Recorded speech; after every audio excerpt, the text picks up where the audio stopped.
Have you ever wondered what the difference is between homestead and non-homestead tax and how that affects your purchasing power?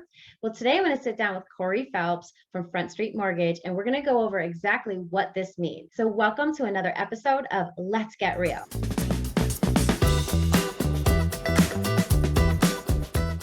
So, on today's episode, we're going to be talking about homestead versus non homestead. We're going to give you a real life money wise example. And we're going to talk about what it's like keeping homestead on more than one property. So, thank you, Corey, for joining us today.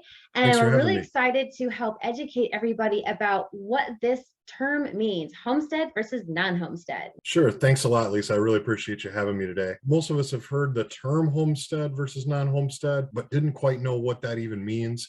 And actually, that's really just a nickname for the actual legal term is what's called a principal residence exemption.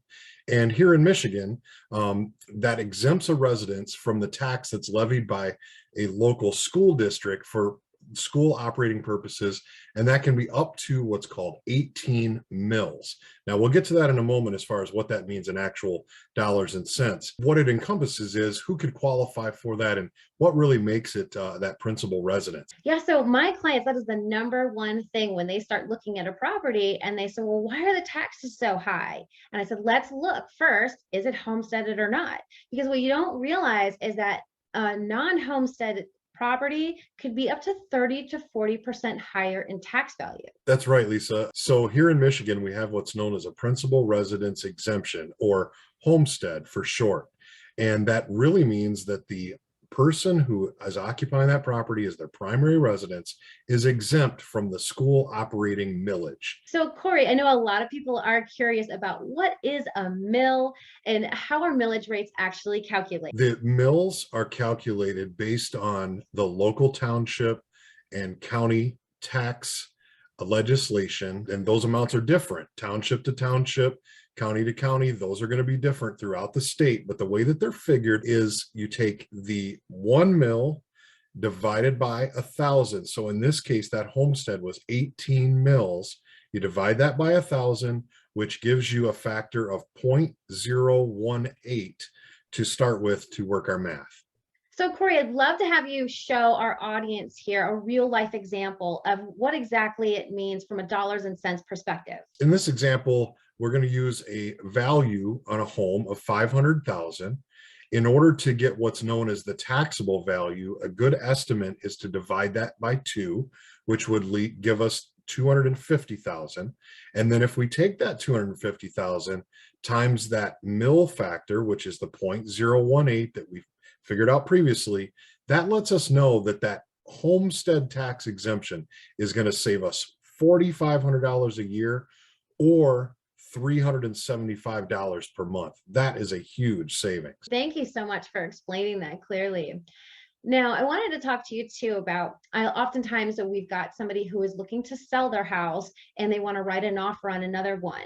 And the next question that comes up is if I can only have a homestead on one property, how do I juggle this? Lisa, then there's a really nice exclusion that the state legislature rolled out for us, and to where if you have a home that is for sale, it's not rented, it's not being occupied, and you're actively trying to sell it, you can actually file a conditional exemption so that you can have the homestead tax exemption on the property you're selling, as well as the new one that you have purchased. That does have to be reapplied for every year. So you want to make sure you keep up to date with that, but it is possible to have homestead on 2 properties at the same time. So I'll have guide my clients to do that exact thing. If they've already gotten their offer accepted on a home and they have not yet sold their house, then we'll just file for conditional exemption. And that buys them the time so that they have the homestead exemption on the home that they're purchasing. And then once we put their house on the market and sell it, then we're able to keep that exemption on both properties until that first house sells. You make a great point, Lisa, and that's where, working with an agent that's an actual expert in the field that takes those extra steps to make sure to remind you that that paperwork has to be filed. And just as a side note, the homestead taxes have to be filed for the exemption before June 1st and November 1st of each year. So if you have a lender that you work with that is really on top of it and an agent that's on top of it as well, they'll really help guide you in getting these forms filed properly. And that's the key. And then follow up, like you said, following up with the township to make sure that they received it, make sure that they have your property marked as 100% principal residence exemption. It's key. And as you saw from the other example, it'll cost you thousands and thousands of dollars if it's not done properly. And keep in mind, you will need proof to show them that you do have a house currently listed. And that's very simple. All you need to do is ask your realtor for the actual listing and the MLS number. And you can provide that data, and that way they are ensured that your house is for sale. Well, thank you so much for clarifying exactly what homestead versus non-homestead means. Yeah. And if you guys have more questions about property tax, stick around because we're going to have a lot more videos explaining all aspects of property tax. So if you guys find this information valuable, go ahead and like and subscribe, leave a comment below. It definitely encourages us to have your support, and I want to continue making educational videos to help you as the buyer understand exactly what you're doing when you go to purchase a home.